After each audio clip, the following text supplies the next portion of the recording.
ಶ್ರೀ ಗಣಪತಿ ಶಾರದಾ ಗುರುಭ್ಯೋ ನಮಃ. ಯತ್ರ ಯೋಗೇಶ್ವರ ಕೃಷ್ಣೋ ಯತ್ರ ಪಾರ್ಥೋ ಧನುರ್ಧರಃ ತತ್ರ ಶ್ರೀ ವಿಜಯ ಭೂತಿರ್ಧ್ರುವ ನೀತಿರ್ಮತಿರ್ಮಮ. ಶ್ರೋತೃಗಳಿಗೆ ಶ್ರೀ ಅಳಸಿಂಗರಾಚಾರ್ಯ ವಿರಚಿತ ಶ್ರೀ ವ್ಯಾಸ ಮಹರ್ಷಿ ಪ್ರಣೀತ ಶ್ರೀಮನ್ ಮಹಾಭಾರತದ ಉದ್ಯೋಗ ಪರ್ವದ 44ನೆಯ ಅಧ್ಯಾಯಕ್ಕೆ ಸ್ವಾಗತ. ಹಿಂದಿನ 2 ಅಧ್ಯಾಯಗಳಿಂದ ಸನತ್ಸುಜಾತ ಋಷಿಯ ತತ್ವೋಪದೇಶಗಳು ಧೃತರಾಷ್ಟ್ರನಿಗೆ ಮುಂದುವರಿಯುತ್ತಿವೆ. ತಿರುಗಿ ಧೃತರಾಷ್ಟ್ರನು, ಓ ಮಹಾತ್ಮ, ನೀನು ಬ್ರಹ್ಮ ವಿಷಯವಾಗಿಯೂ ಪ್ರಪಂಚ ವಿಷಯಕವಾಗಿಯೂ ಹೇಳಿದ ಈ ತತ್ವಗಳು ಅತ್ಯಂತ ಶ್ಲಾಘ್ಯವಾಗಿವೆ.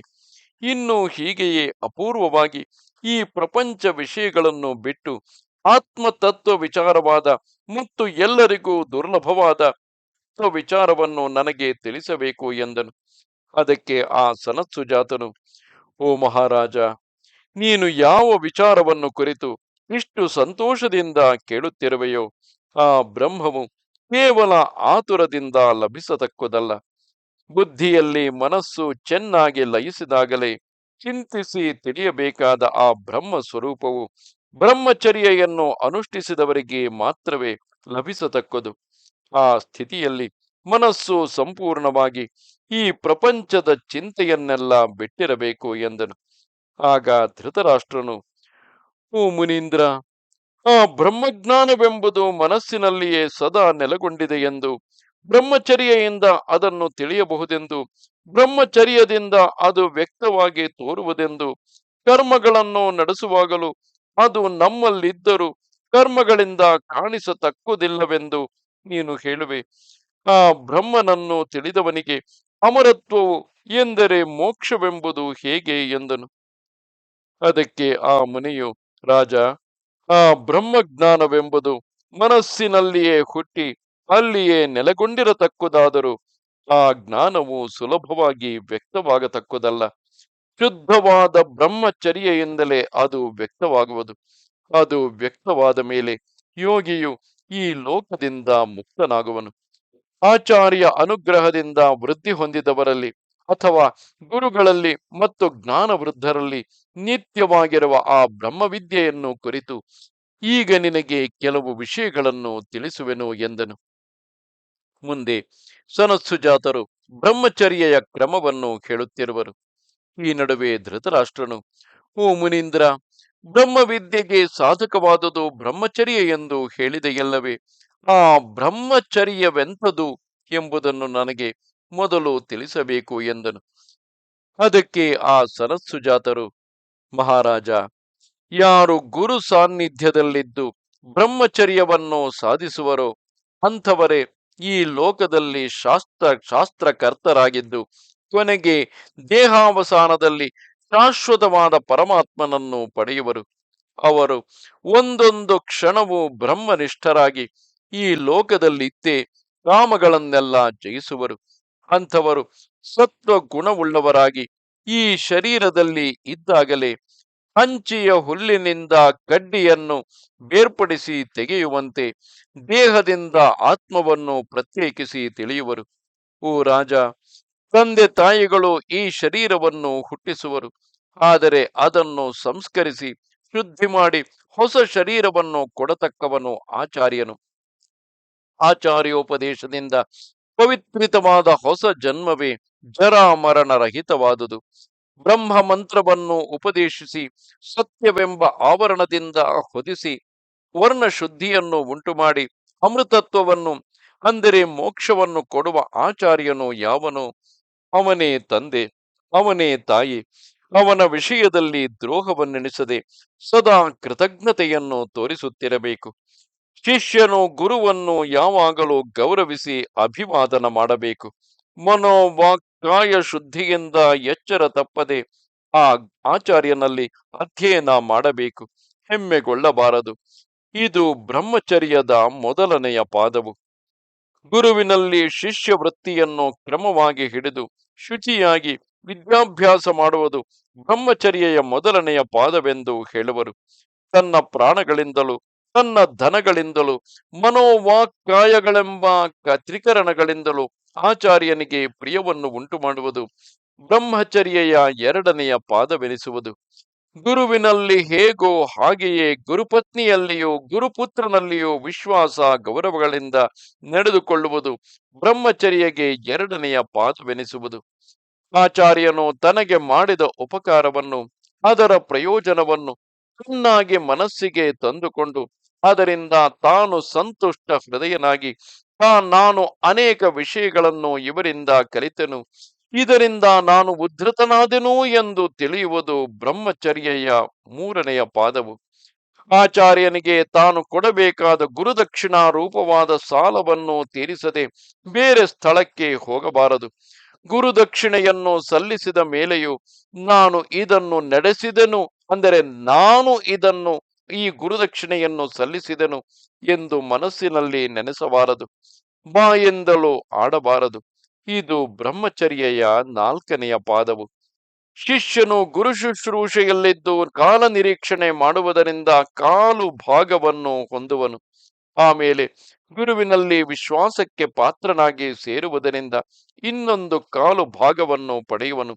ತನ್ನ ವಿದ್ಯಾರ್ಜನೆಯ ಉತ್ಸಾಹದಿಂದ ಅಥವಾ ಸ್ವಬುದ್ಧಿಯಿಂದ ಇನ್ನೊಂದು ಕಾಲು ಭಾಗವನ್ನು ಪಡೆಯುವನು. ಶಾಸ್ತ್ರ ವಿಚಾರದಿಂದ ಮತ್ತೆ ಕಾಲು ಭಾಗವನ್ನು ಪಡೆಯುವನು.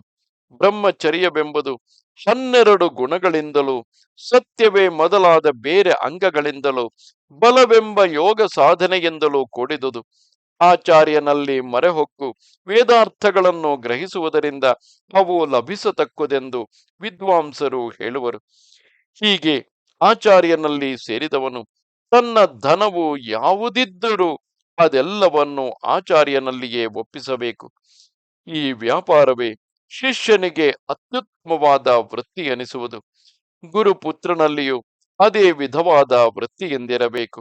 ಹೀಗಿದ್ದವನು ಇಹಲೋಕದಲ್ಲಿ ಎಲ್ಲಾ ವಿಧದಲ್ಲಿಯೂ ಮೇಲ್ಮೆಯನ್ನು ಪಡೆಯುವನು. ಗೃಹಸ್ಥನಾದ ಮೇಲೆ ಬಹುಪುತ್ರರನ್ನು ಪಡೆಯುವನು, ಕೀರ್ತಿಗೂ ಭಾಗಿಯಾಗುವನು. ಇವನಿಗೆ ದಿಕ್ಕು ವಿದಿಕ್ಕುಗಳೆಲ್ಲವೂ ಇಷ್ಟಾರ್ಥಗಳನ್ನು ವರ್ಷಿಸುವವು. ಅನೇಕ ಜನರು ಇವನಲ್ಲಿ ಬ್ರಹ್ಮಚರ್ಯೆಯನ್ನು ಅವಲಂಬಿಸುವರು. ಈ ಬ್ರಹ್ಮಚರ್ಯದಿಂದಲೇ ದೇವತೆಗಳಿಗೆ ದೇವತ್ವ ಉಂಟಾಯಿತು. ಇದರಿಂದಲೇ ಋಷಿಗಳು ಮನಸ್ಸನ್ನು ನಿಗ್ರಹಿಸಿ ಬ್ರಹ್ಮಲೋಕವನ್ನು ಹೊಂದಿದರು. ಗಂಧರ್ವರಿಗೂ ಅಪ್ಸರಸ್ಸುಗಳಿಗೂ ಉತ್ತಮ ರೂಪ ಉಂಟಾದುದು ಇದರ ಫಲದಿಂದಲೇ. ಇದರ ಬಲದಿಂದಲೇ ಸೂರ್ಯನು ಹಗಲನ್ನು ಉಂಟು ಮಾಡುವನು.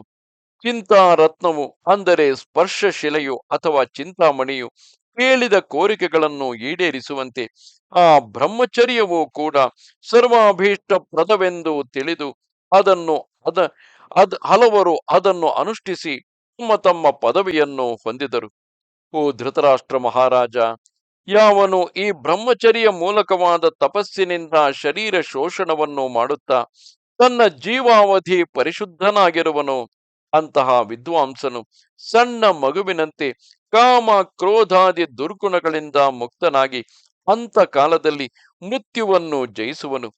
ಎಂತಹ ಶುದ್ಧವಾದ ಕರ್ಮಗಳನ್ನು ಮಾಡಿದರೂ ಕೂಡ ಜನರು ಆ ಕರ್ಮದಿಂದ ಪುನರಾವೃತ್ತಿಯುಳ್ಳ, ಅಂದರೆ ಸ್ವಲ್ಪ ಕಾಲವಿದ್ದು ಪುಣ್ಯ ಫಲವು ತೀರಿದ ಮೇಲೆ ಹಿಂತಿರುಗಿ ಬರಬೇಕಾದಂತಹ ಲೋಕಗಳನ್ನೇ ಪಡೆಯುವರು. ಬ್ರಹ್ಮಜ್ಞಾನವನ್ನು ಪಡೆದವನಾದರೂ ಎಲ್ಲಕ್ಕಿಂತಲೂ ಉತ್ತಮವಾದ ಶಾಶ್ವತ ಪದವಿಯನ್ನೇ ಪಡೆಯುವನು. ಬ್ರಹ್ಮಜ್ಞಾನವನ್ನು ಬಿಟ್ಟರೆ ಮೋಕ್ಷಕ್ಕೆ ಬೇರೆ ದಾರಿಯಿಲ್ಲ ಎಂದನು.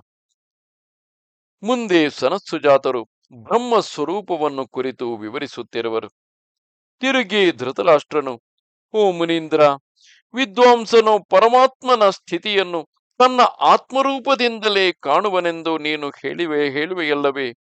ಹಾಗೆ ಕಾಣುವ ಬ್ರಹ್ಮವು ಬಿಳಿಯದೆ, ಕರಿಯದೆ, ಕೆಂಪೆ ಅಥವಾ ನೀಲವೇ, ಕೆಂಪು ಮಿಶ್ರವಾದ ನೀಲವೇ? ಅದು ಎಲ್ಲಿ, ಹೇಗೆ ಪ್ರಕಾಶಿಸುವುದು? ಅದರ ರೂಪವೆಂಥದು, ಬಣ್ಣವೆಂಥದು? ಹೀಗೆ ಕೇಳಿದಾಗ ಸನತ್ಸುಜಾತರು ಹೇಳುತ್ತಾರೆ, ರಾಜೇಂದ್ರ, ನೀನು ಹೇಳಿದಂತೆಯೇ ಆ ಬ್ರಹ್ಮವು ಅವರವರ ಮನಸ್ಸಿನ ಭಾವನೆಯಂತೆ ಬಿಳುಪಾಗಿಯೋ, ಕೆಂಪಾಗಿಯೋ, ಕಪ್ಪಾಗಿಯೋ ಅಥವಾ ಪ್ರಕಾಶವಾಗಿಯೋ ತೋರುವುದು. ಆದರೆ ಅದು ಭೂಮಿಯಲ್ಲಿಯೂ ಇರತಕ್ಕುದಲ್ಲ, ಅಂತರಿಕ್ಷದಲ್ಲಿಯೂ ಇರತಕ್ಕುದಲ್ಲ, ಸಮುದ್ರ ಜಲದಲ್ಲಿಯಾಗಲಿ ಇರುವುದಲ್ಲ, ಮತ್ತು ಇದರ ರೂಪವು ನಕ್ಷತ್ರಗಳಲ್ಲಿಯಾಗಲಿ ಮಿಂಚಿನಲ್ಲಿ ಆಗಲಿ, ಮೇಘಗಳಲ್ಲಿ ಆಗಲಿ, ಚಂದ್ರ ಸೂರ್ಯರಲ್ಲಿ ಆಗಲಿ, ವಾಯುವಿನಲ್ಲಿ ಆಗಲಿ, ಇತರ ದೇವತೆಗಳಲ್ಲಿ ಆಗಲಿ ಆಯಾ ರೂಪದಿಂದ ಕಾಣಿಸತಕ್ಕುದಲ್ಲ. ಋಕ್, ಯಜಸ್ಸು, ಸಾಮ, ಅಥರ್ವಣಗಳೆಂಬ ವೇದಗಳಲ್ಲಿ ಆಗಲಿ, ರಥಂತರ ಬೃಹದ್ರಥಗಳೆಂಬ ಸಾಮಗಳಲ್ಲಿ ಆಗಲಿ, ಮಹಾವ್ರತಗಳಲ್ಲಿ ಆಗಲಿ ಆ ಸತ್ಯ ವಸ್ತುವು ಕಾಣತಕ್ಕುದಲ್ಲ. ದಾಟಲ ಶಕ್ಯವಾಗಿಯೂ ತಮಸ್ಸೆಂಬ ಅಜ್ಞಾನಕ್ಕಿಂತ ಹೊರಗಾಗಿಯೂ ಇರುವ ಅದರಲ್ಲಿ ಅಂತಕನಾದ ಯಮನು ಕೂಡ ಅಂತ ಕಾಲದಲ್ಲಿ ಲಯಿಸಿ ಹೋಗುವನು. ಅದು ಅಣುವಿಗಿಂತಲೂ ಅಣುವಾದುದು, ಪರ್ವತಕ್ಕಿಂತಲೂ ಅಂದರೆ ಮಹತ್ತಿಗಿಂತಲೂ ಮಹತ್ತಾದುದು, ಕತ್ತಿಯ ತೀಕ್ಷ್ಣವಾದ ಅಲಗೆಗೆ ಸಮಾನವಾದುದು.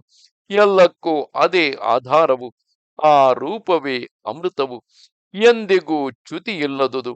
ಅದೇ ಸಮಸ್ತ ಲೋಕಗಳು, ಅದೇ ಬ್ರಹ್ಮವು, ಅದೇ ಯಶಸ್ಸು.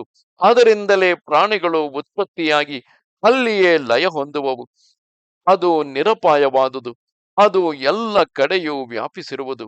ಅದೇ ಸರ್ವವ್ಯಾಪಿಯಾದ ಯಶಸ್ಸು. ಅದನ್ನು ತಿಳಿದವರು ಯಾರೋ ಅವರೇ ಮೃತ್ಯುವನ್ನು ಜಯಿಸುವರು. ಅಂದರೆ ಆ ಬ್ರಹ್ಮವನ್ನು ತಿಳಿದವರು ಯಾರೋ ಅವರೇ ಮೃತ್ಯುವನ್ನು ಜಯಿಸುವರು. ವಿದ್ವಾಂಸರಿಂದ ಬೇರೆ ಬೇರೆ ನಾಮಭೇದಗಳಿಂದ ವ್ಯವಹರಿಸಲ್ಪಡುವ ಈ ಪ್ರಪಂಚವು ಯಾತರಲ್ಲಿ ಕಲ್ಪಿತವಾಗಿರುವುದು ಅದನ್ನು ತಿಳಿದವರು ಮುಕ್ತಿಯನ್ನು ಹೊಂದುವರು. ಕವಿಗಳು ವ್ಯವಹಾರದಿಂದ ಮಾತಿನಲ್ಲಿ ಕಲ್ಪಿಸುವ ಭೇದವು ಹೊರತು ಆ ಬ್ರಹ್ಮಕ್ಕೆ ಭೇದಗಳೇನೂ ಇಲ್ಲ. ಸರ್ವವನ್ನು ತನ್ನಲ್ಲಿ ಧರಿಸಿರುವ ಆ ಪರಮಾತ್ಮ ಸ್ವರೂಪವನ್ನು ತಿಳಿದವರು ಮುಕ್ತರಾಗುವರು. ವಿದ್ವಾಂಸರೇ ಜ್ಞಾನಯೋಗದಿಂದ ಅದನ್ನು ನೋಡಬಲ್ಲರು ಎಂದನು. ಇದು 44ನೆಯ ಅಧ್ಯಾಯವು. ನಮಸ್ತೆ ಶಾರದೆ ದೇವಿ, ಕಾಶ್ಮೀರ ಪುರವಾಸಿನಿ, ತ್ವಾಮಹಂ ಪ್ರಾರ್ಥಯೇ ನಿತ್ಯಂ, ವಿದ್ಯಾದಾನಂಚ ದೇಹಿಮೆ. ನಮಸ್ಕಾರ.